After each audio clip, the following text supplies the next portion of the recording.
ایمان والوں کے ایمان کو اور بھی مضبوط کرے تو قرآن کی تلاوت سے ایک بندہ مومن کی ایمان میں مضبوطی آتی ہے، اہل ایمان کا ایمان مضبوط ہوتا ہے۔ لِنُثَبِّتَ الَّذِينَ آمَنُوا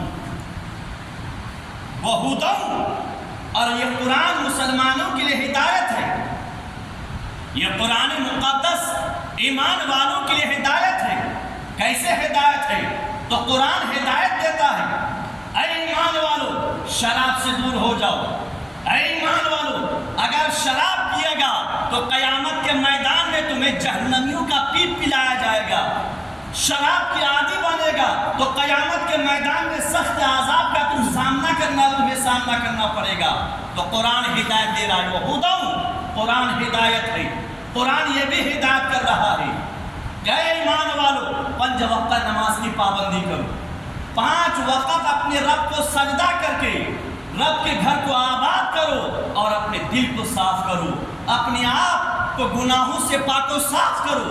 وہ ہدایت، تو قرآن ہدایت ہے، قرآن ہدایت ہے اس بات کے لیے کہ قرآن کہتا ہے اے ایمان والو اپنے ماں باپ کے شان میں گستاخی نہ کرو، اے ایمان والو اپنے ماں باپ کو نہ ستاؤ، اے ایمان والو اپنے ماں باپ پر ہاتھ نہ اٹھاؤ، اے ایمان والو اپنے ماں باپ کو ایذا نہ دو۔ قرآن یہ بھی ہدایت کر رہا ہے اے ایمان والو تم میں سے جو صاحب نصاب ہے میرا گھر خانہ کعبہ کا حج کرے، اے ایمان والو تم میں سے جو بھی صاحب نصاب ہے وہ اپنے مال کا زکوٰۃ نکالے۔ قرآن یہ بھی ہدایت کر رہا ہے اے ایمان والو تم میں سے جو بھی صاحب نصاب ہے وہ قربانی کریں۔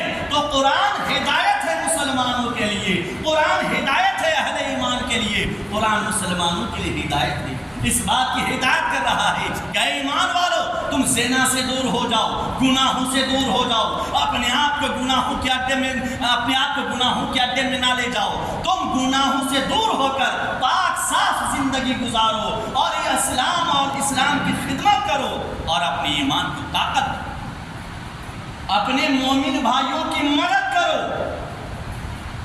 قرآن ہدایت ہے ایمان والوں کے لیے، وَهُدًى، قرآن ہدایت ہے، وَبُشْرَىٰ لِلْمُؤْمِنِينَ لِلْمُسْلِمِينَ، اور قرآن بشارت ہے مسلمانوں کے لیے، قرآن بشارت ہے مسلمانوں کے لیے۔ تو قرآن کیسے بشارت ہے؟ تو قرآن کہتا ہے اے ایمان والو سنو، اقم الصلاۃ لدلوک الشمس الی غسق اللیل وقرآن الفجر ان قرآن الفجر کان مشہودا۔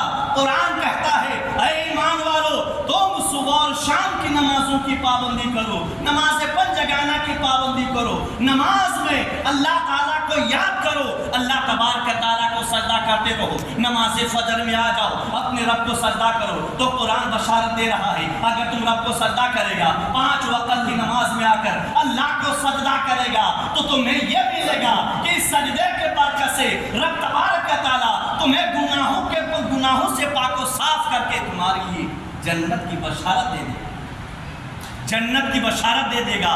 وَبُشْرَىٰ لِلْمُسْلِمِينَ، قرآن بشارت ہے مسلمانوں کے لیے۔ میرے عزیز دوستو تو اپنے بچوں کو، اپنے نونہالوں کو قرآن کی تعلیم دو، قرآن کی تعلیم دو، تعلیم دینی تعلیم حاصل کرو، اپنے بچوں کو تعلیم سے آشنا کرو، اسے مزین کرو تاکہ آپ کا بچہ، آپ کا نونہال قرآن سے پورا نہ رہ جائے، وہ قرآن تلاوت کرنے والا بنے۔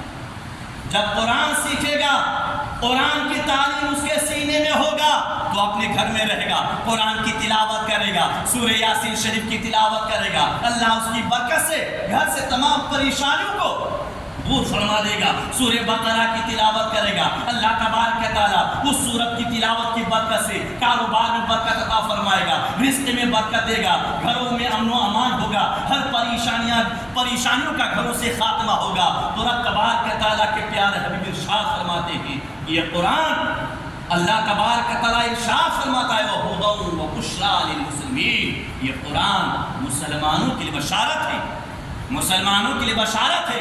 اللہ ارشاد فرمایا ان الصلاۃ کانت علی المؤمنین کتابا موقوتا، بشریٰ للمسلمین، قرآن کو جو بشارت دیا، قرآن کو بشارت کہا مسلمانوں کے لیے، تو قرآن کیا بشارت دیتا ہے؟ تو قرآن بشارت دیتا ہے ایمان والوں سنو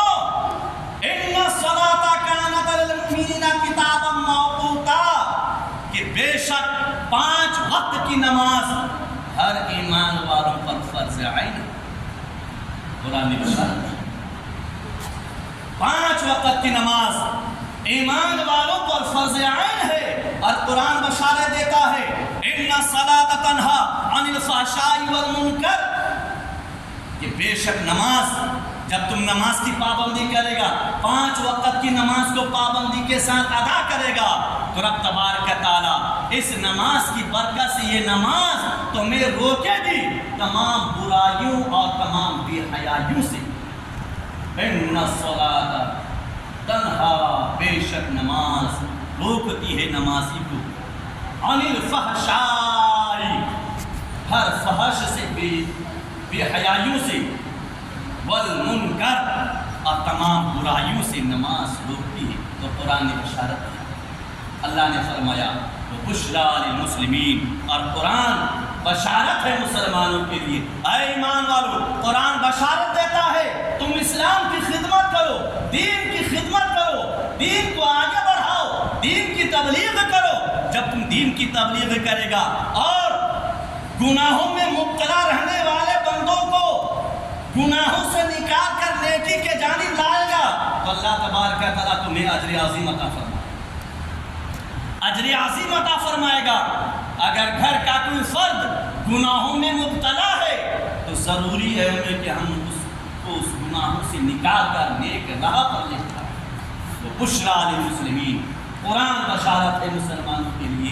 اس لیے میرے عزیز دوستو، اپنے بچوں کو قرآن کی تعلیم سے مزین کرو، اپنے بچوں کو مدرسہ بھیجو، اپنے بچوں کو قرآن کی تعلیم کے لیے پابندی کے ساتھ مدرسہ بھیجا کریں، تاکہ آپ کا بچہ اللہ کی مقدس کتاب کو سیکھے، قرآن کو سیکھے۔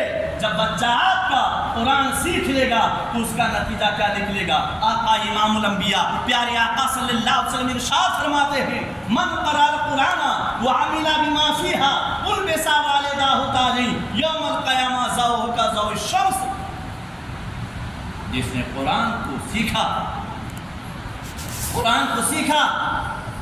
وعمل بما فیہ، اور عمل کیا اس پر جو قرآن میں ہے، قرآن میں جو کچھ ہے، یعنی رب تبارک تعالیٰ نے اپنی مقدس کتاب میں جن باتوں کا حکم دیا، جن کاموں کے کرنے کا حکم دیا، اور جن کاموں کو کرنے سے اللہ نے روکا ہے، اس پر عمل کیا، اس کا نتیجہ کیا نکلے گا اور اس کا ثمرہ کیا ملے گا؟ آقا کریم فرماتے ہیں البس والداہ تاجا یوم القیامہ، جب ایک باپ اپنے بچے کو قرآن سکھایا، قرآن کی تعلیم دیا، قرآن کی تعلیم دے کر اسے مزین کیا، تو بچہ زمین پر قرآن کو سیکھا، اسے تلاوت کرتے آ رہا ہے، قرآن پڑھتے آ رہا ہے، اور وہ بچہ ان چیزوں پر عمل کیا جو کچھ اللہ نے قرآن میں دیا ہے، نازل کیا ہے، تو اس کا ثمرہ کیا ملے گا؟ ہم نے آپ نے اپنے بچوں کو قرآن سکھایا، لیکن میرے عزیز دوستو، جب قیامت قائم ہوگی، حساب و کتاب کے واسطے اللہ ہر ایک کو اٹھائے گا، جہاں گنہگار بھی ہوں گے، خطا کار بھی ہوں گے، بدکار بھی ہوں گے، جب وہ بچہ بھی اٹھے گا جس نے دنیا میں قرآن کو سیکھا، اور اسی حشر کے میدان اس بچے کے ماں باپ بھی ہوں گے، تو رب تبارک تعالیٰ جملہ محشرین کے بیچ جبکہ اولین و آخرین ہوں گے، اللہ تبارک تعالیٰ اس بچے کے ماں باپ کے سر پر جنتی تاج سجائے گا۔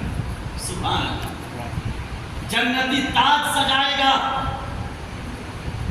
آپ دنیا دار کے بادشاہوں کے سروں میں وہ تاج دیکھے ہوں گے، ان تاجوں سے حسین تاج اللہ تبارک تعالیٰ اس بچے کے ماں باپ کے سر پہ سجائے گا جس کا بچہ دنیا میں قرآن سیکھا، جنتی لباس پہنائے گا۔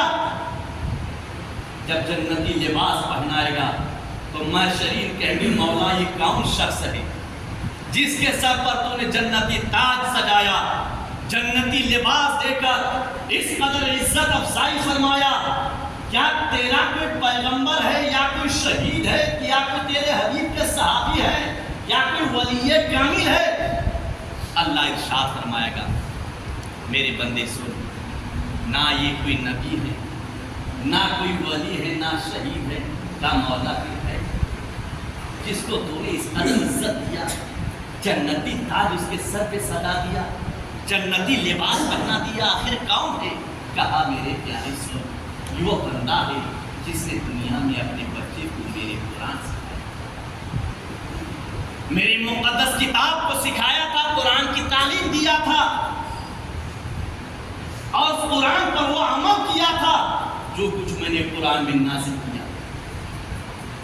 البسا تاج والداہ، پہنایا جائے گا ان کے والدین کو تاجن، ایک ایسا تاج، ضوءہ، جس کی روشنی کا ضوء الشمس، سورج کی روشنی سے زیادہ چمکدار ہوگا۔ آپ سوچ سکتے ہیں کہ ایک سورج ہے جو پوری کائنات کو روشن کرتا ہے، لیکن اس سورج کی روشنی سے زیادہ روشن اللہ اس تاج میں عطا فرمائے گا، جو تاج کے اللہ تبارک و تعالیٰ اس بچے کے ماں باپ کے سر سجائے گا جس نے اپنے بچے کو دنیا میں قرآن سکھایا، قرآن کی تعلیم دیا۔ میرے عزیز دوستو، تو قرآن سکھانے پر کس قدر اللہ تبارک و تعالیٰ نے اجر عظیم عطا فرمایا۔ اس لیے اپنی اولادوں کو قرآن کی تعلیم سے آشنا کرائیں اور دینی تعلیم سے آشنا کرائیں، تاکہ وہ بچہ جس مذہب سے پہچانا جاتا ہے، جس مذہب میں وہ جی رہا ہے، اپنی مذہب کے حلال و حرام کی جانکاری حاصل کر سکے۔ جب نماز کا وقت آ جائے تو نماز کے مسائل کو جان سکے، روزہ کا مہینہ آ جائے تو روزے کے مسائل کو جانے، اور جب حج اس پر واجب ہو جائے تو حج کے مسائل وہ سیکھ سکیں۔ میرے عزیز دوستو، اور اپنے بچوں کو اردو تعلیم بھی دیا کریں، اردو سے کوڑا نہ رکھیں، کیونکہ ہم اہل ایمان ہیں، ہم اہل اسلام ہیں۔ میرے عزیز دوستو، اردو کو عام کرو، اردو زبان اپنے بچوں کو سکھاؤ، کیونکہ زیادہ تر کتابیں جو ہیں تفاسیر کی یا قرآن کی تفسیر ہو، احادیث کریمہ ہو، زیادہ تر اردو میں ہے۔ اس لیے اپنے بچوں کو اس کے ساتھ ساتھ قرآن کی تعلیم کے ساتھ ساتھ اردو کی بھی تعلیم دیا کریں۔ اور اللہ تبارک و تعالیٰ ارشاد فرمایا قرآن مقدس میں، وَنُنَزِّلُ مِنَ الْقُرْآنِ مَا هُوَ شِفَاءٌ وَرَحْمَةٌ لِلْمُؤْمِنِينَ۔ یہ قرآن، اللہ فرماتا میں نے قرآن کو نازل کیا اور اس میں ما ہوا شفاء، میں نے اس قرآن میں شفا رکھا، وَرَحْمَةٌ لِلْمُؤْمِنِينَ، اور یہ قرآن مومنین کے لیے رحمت ہے، تمام بیماریوں کے لیے شفا ہے قرآن۔ قرآن کی تلاوت کر کے دیکھیے، کوئی بچہ بیمار پڑ جائے، بخار آ جائے، اگر بخار اس کو آ گیا، فوری طور پر آپ کے پاس کوئی دوائی نہیں ہے، آپ 7 مرتبہ یا 11 بار سورہ فاتحہ کو بسم اللہ کے ساتھ پڑھا کریں۔ بسم اللہ الرحمن الرحیم، الحمدللہ رب العالمین، بسم اللہ کے آخری میم کو الحمد کے لام سے ملا کر 7 مرتبہ 11 مرتبہ پڑھ کر آپ بچے پر دم کیا کریں اور پانی پر دم کر کے بچے کو پلا دیں، انشاءاللہ العزیز فوری طور پر بخار اتر جائے گا۔ میرے آقا نے ارشاد فرمایا، جب سخت بخار ہو جائے، بچے کو آ جائے، تو قرآن کی آیت پڑھیں، یا نار کونی بردن سلام علی ابراہیم، اے آگ ابراہیم پر ٹھنڈی ہو جا۔ جو اس وقت اللہ تبارک تعالیٰ نے اس آیت کو نازل کیا تھا جبکہ دشمنوں نے اللہ کے پیغمبر حضرت ابراہیم صلی اللہ علیہ السلام کو ہاتھ پیر باندھ کر منجنیق کے ذریعے دہتے ہوئے انگارے میں ڈالا تھا۔ اللہ نے آگ کو حکم دیا، اے آگ میرے پیغمبر ابراہیم پر ٹھنڈی ہو جا، سلامتی والی بن جا۔ تو آگ ٹھنڈی ہو چکی تھی۔ میرے آقا نے ارشاد فرمایا، اس آیت کو پڑھ کر بخار والے پر دم کیا کریں اور پڑھ کر پانی پر پھونک کر پلایا کریں، اللہ تبارک تعالیٰ اس کی برکت سے فوراً اس کی بخار اتار دے گا۔ تو قرآن شفا ہے، ہر بیماری کے لیے ما ہوا شفاء و رحمت للمؤمنین، قرآن شفا ہے اور قرآن تمام بیماریوں کی دوا ہے، تمام بیماریوں کی دوا ہے۔ قرآن ہدایت ہے، قرآن نے ہدایت دیا، اے ایمان والو ماں باپ کی تعظیم و توقیر کیا کرو، ماں باپ کے شان میں گستاخی نہ کیا کرو، ماں باپ کو نہ ستاؤ، نماز کی پابندی کیا کرو، 5 وقت کی نماز کو پابندی کے ساتھ ادا کیا کرو۔ آپ کو معلوم ہوگا قرآن نے کہا وَقَضَىٰ رَبُّكَ أَلَّا تَعْبُدُوا إِلَّا إِيَّاهُ وَبِالْوَالِدَيْنِ إِحْسَانًا، تیرے رب کا فیصلہ ہے کہ کسی کے سامنے اپنے سر کو نہ جھکانا سوا ایک اللہ کی، اور جب نماز سے فارغ ہو جانا تو ماں باپ کے ساتھ حسن سلوک سے پیش آنا۔ میرے عزیز دوستو، تو قرآن نے کہا ماں باپ کی خدمت کرو اور اس کو ستاؤ نہ، پریشان نہ کرنا۔ اگر تم ان کی شان میں گستاخی کرے گا تو اس کی سزا بہت بھیانک ملنے والی ہے، تمہاری عبادت اکارت جائیں گی، بیکار ہو جائیں گی۔ آپ کو معلوم ہوگا حضرت مالک بن دینار ایک بار خانہ کعبہ کے حج کے لیے گئے، جب خانہ کعبہ کے طواف کر رہے تھے، طواف سے فارغ ہوئی، حضرت مالک بن دینار نے کہا مولا جتنے بھی حاجی آئے ان سب کے حج کو تو نے قبول فرما لیا، سب کے حج قبول فرمایا؟ رب تبارک و تعالیٰ نے کہا اے مالک بن دینار، اللہ کس قدر دیا، کس قدر اپنے بندوں پر مہربان۔ کہا مالک بن دینار سب کی قبول کیا مگر ایک شخص ہے جس کی حج قبول نہیں۔ کہا مولا وہ کون ہے کہ تمام حاجیوں کے حج کو تو نے قبول فرمایا لیکن ان میں سے ایک کی قبول نہیں کیا، پھر ہے کون؟ کہا اے مالک بن دینار وہ ہے محمد بن ہارون بلخی۔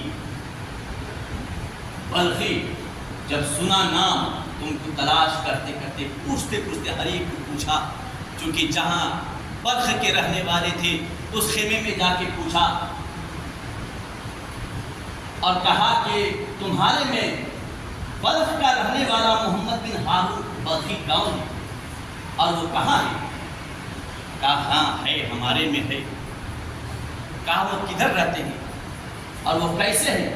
کہا تو بہت بڑے نیک ہیں، بہت صالح انسان ہیں، یہ 24واں حج کرنے کے لیے اس بار آئے ہیں، اللہ کے بہت بڑے متقی اور پرہیزگار بندے ہیں، 24 تاس اللہ کی عبادت میں مشغول رہا کرتے ہیں۔